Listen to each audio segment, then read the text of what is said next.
Hey, it's Jen, another day of my 30-day challenge, and I'm here today to chat with you guys. I'm excited to be here and making progress and enjoying a beautiful sunny day here in Portland. So it's like totally fall here. It's been raining and sunny and rainy and sunny, which is so typical for now. Every once in a while when the sun actually does come out, it just seems so spectacular. And so because it is fall and we've had this weather changing, it's that time of year when people start getting sick.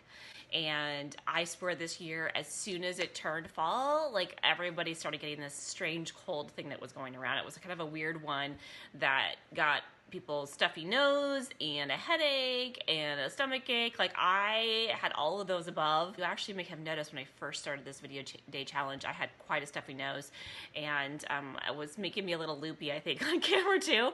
And that's okay though, that happens, right? That's part of the fun of life and seeing me every single day in action, right? I have to tell you, when I got sick, I was surprised that I got sick because I am someone who doesn't get sick that often. And when I do get sick, if it's for a prolonged period of time, I definitely call my doctor because it's just unusual for me. And there are some people though who like never get sick, right? There are those people who just feel like it seems like they never get sick. They could be drinking out of the same water glass I am and they don't get sick. And why is it that I got sick and they didn't? And then there's people like my sister who I feel like is sick all the time, like all the time. And I think there is a lot more to it than just being around the virus. Definitely something else going on that makes you sick all the time. If you're running yourself around ragged, if you're trying to be super mom, which is I think kind of the case for my sister, if you are going through some emotional turmoil, a lot of that emotional stuff shows up in our body. And so I think there are definitely some things that we can do when we do get sick to help our bodies heal faster. Not even just getting sick, right? It's, you know, maybe a skin condition. Like I earlier this year felt like I was always breaking out with rosacea, which basically kind of looks like acne on my face, and it looks icky, right? And so it was really frustrating me because I was doing all the right things, eating good foods, I was trying all different kinds of things and nothing was working. And I just think it was actually something that was maybe a little bit more emotional for me. And since I started focusing on having value and having fun, my face, voila, has cleared up, right? So I think there's some deeper things that can be going on that can be making you sick. And not just sick like a flu sick in your like breakouts of your skin, you know, your hair's doing weird things, you are getting headaches all the time. And obviously one of the biggest contributors to that, I think, is stress. So if there's ways that we can alleviate stress in our life and figure out how to shut off that stress, because stress can be helpful in a way. It can help move us, can help us get stuff done and all that fun stuff. We can also do some awesome things to help take care of our body, take care of ourselves, so that we can, you know, not let that stress affect us in the same way.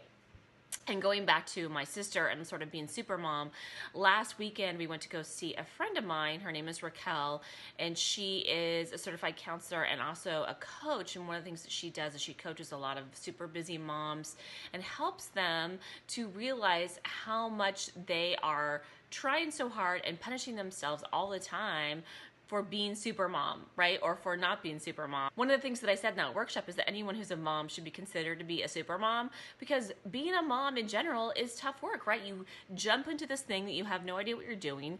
You're automatically a guide and a leader for your kids. A lot of moms don't get a lot of sleep. We're constantly worried about our kids all the time, and we're juggling multiple things. We're juggling their schedule, our schedule. We want to be there for them for their soccer games and their volleyball games and their dance programs. And we also want to make sure that we're helping them with their homework if they need it, helping them with laundry, blah, blah, blah. The list goes on and on, right? I mean, the working mom is a lot more common now than it used to be. And so there's even more demands and pressures that we put on ourselves to be that super mom, to be great at the office, and to always be able to be available to stay late, you know, if there's a big presentation the next day, and then also be that mom that's there to help their kid with their homework at 10 o'clock at night, and also be there for all their dance programs.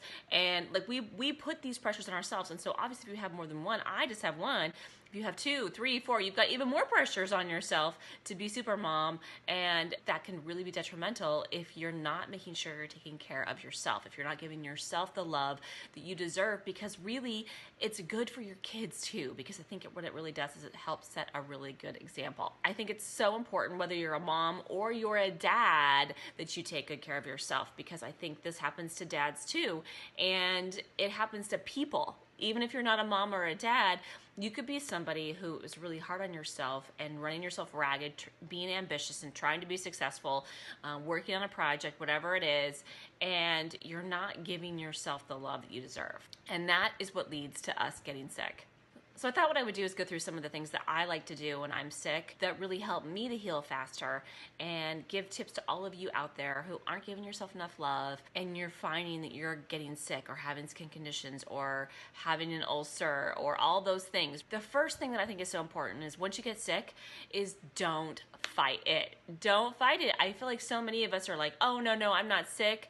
I'm totally fine. And they're sort of in denial, and then they don't do anything about it, right? They're afraid to go to the doctor because they're afraid of what the results might say, right? Not taking the time to rest, taking little mini naps, right? It doesn't even have to be, I'm going to take a day off. It could be just, I'm going to go home on my lunch hour, take a nap, have some Advil, have some chicken soup, and make sure you're taking care of yourself so that you can then heal faster. You know, one of the things that happened to me when I got sick was I was feeling the pressure of, I had all this work going on, of course, at the same time, right? I had like 2 huge big writing projects to work on, and I felt like I had the biggest headache in the world that I couldn't get up and actually write.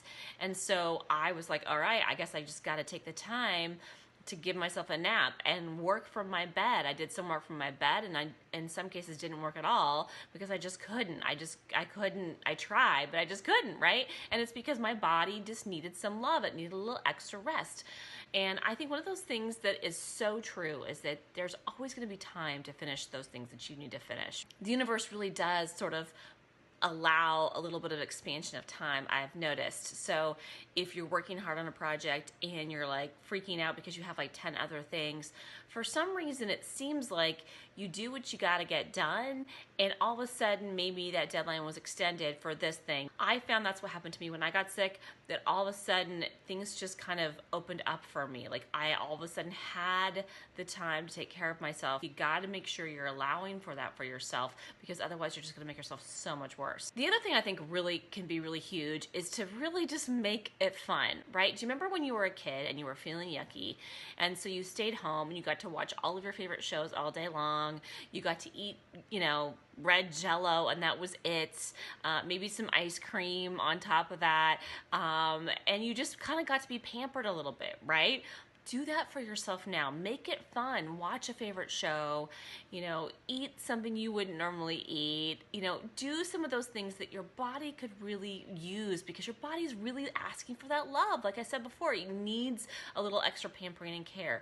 So think about how you can care or pamper for yourself a little bit more than normal. Maybe you take a bath, you know, maybe you take an extra long, you know, I don't know, leisurely trip to Starbucks reading a book. I mean, you need to take care of yourself. And also do this when you feel like so stressed out.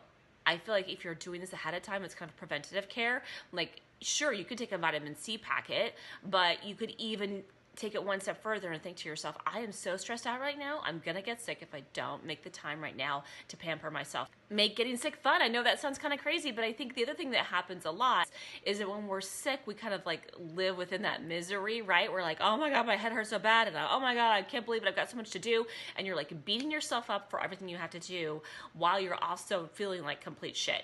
I mean, you just can't do that. That's just not going to help you. It's not going to be productive. Think about how much faster you'll heal if you can actually kind of make it fun and don't beat yourself up because you're sick. Eat some jello and pull up an episode of Lost and kick back and let yourself rest. Speaking of jello, I think it's so important that you feed yourself the good stuff. So beyond the jello and the ice cream, I think you should obviously be having some nutritional foods, right? You should have some vitamin C. You should have a little chicken soup, some yummy vegetables. There's a lot of great food out there that is nutritious and tastes good. And then pay attention to your body. What does your body need to be fed? If you're having a really upset stomach, maybe it's okay to have a cracker or two. You know, that's one thing I discovered when I got sick was I just couldn't eat anything that felt good to my stomach, and so I started eating crackers. And I'm not really usually a big cracker eater. I've been trying to kind of stay away from too many carbs, and I found the most delicious crackers ever. They're so good. They're like my new favorite crackers. So anyway, I just really encourage you to feed yourself some yummy stuff that tastes good, that feels good, and it's also going to help you heal. And speaking of feeding yourself good stuff, that also means you need to feed yourself some positivity. Feed yourself some good self-talk, and don't beat yourself up like I said earlier. You got to make sure you're feeding yourself really good, healthy food and healthy talk. And by the way, that just goes in general that you should be bringing joy to your day and into your life every day, even when you're feeling healthy, or then you will get sick. I think if you're in a job that you absolutely hate, then you shouldn't be there. I mean, it's one thing to not enjoy your job. Some of us need to pay the bills, I get it. But then think about how you can turn it into something you love. How can you find the good stuff out of your job? How can you have gratitude for it because it is paying the bills? And how can you turn those activities that you normally don't like into ones that you do? Can you do some things at the office? Can you change some of your responsibilities so they're ones that you like? What can you do? Be creative so that you can be in a situation that you love. And obviously if you have your own business, you have a little bit more control over that. So do it. Make sure you're enjoying your day or you're going to be miserable. And if you absolutely can't, maybe you have a boss that's over your shoulder all the time that you guys just don't get along. There are some situations where it's just a miserable environment. Get yourself out of there. Make yourself a plan to get out, because joy is more important than the job. I'm telling you guys, it's really, really important. It will be so much better for your health. Also, if you can, ask for some help. I know a lot of us women out there, me included, don't really like to ask for help. We want to be independent. It's in our nature to be independent, and like I said earlier, we kind of become that super mom that has to do it all on our own. No, we don't. We can get help, people. Ask for help from a good friend, from a spouse, from a coworker, from your kids even. I mean, your kids are actually more capable than you think. You know, even if they're little, they can do the laundry. They can help with dishes, and a lot of times they actually really appreciate doing that. When you're sick, they feel like they're helping you out because you don't have to do it all. You don't. And so make sure you're giving yourself a break so that other people can help you. And then the last thing I'm going to say is, and I'm probably going to get a little flack for this, but I really think that you should take the time to dance. I know. If you're not feeling good, you should let your body rest and not always go out and exercise. But I'm telling you, dancing doesn't count. It really doesn't, because it brings you joy. And I feel like every time that I've ever danced, it's helped heal me. Now, it may not be true for every exercise, but it depends on how you feel about it. If you feel like lifting weights, for example, or going for a run is going to be detrimental to you because you're kind of miserable doing it, then don't do it. But if you think it can maybe help you, I feel like exercise and movement can really help your body clear out some of the bad stuff. Like whenever I'm going for a run, or if I'm going to a dance class, like it helps me blow my nose more, it helps me move, it helps me sweat out some of those toxins, and I actually feel like it not only brings me joy to be doing the dance, but it also physically is helping that virus get out of my body. And so, you know, maybe it's all in my head. I don't think so, though. In my opinion, movement is really good for you. Just don't go crazy. Obviously, your body also needs to rest too, and so obviously you don't want to push yourself too hard. Trust your body, listen to your body. What is it telling you? All right, that's it, you guys. I so appreciate you being here for another day of my 30-day challenge. I hope it helped you out. If you guys are feeling a cold coming on, I'm wishing you lots of health and healing. And I'd love to know if you guys have any other tips for great things that can help your body heal faster. Leave it in the comments below, and take good care of your body because you deserve it. All right, thanks, guys. We'll see you tomorrow. Okay, bye.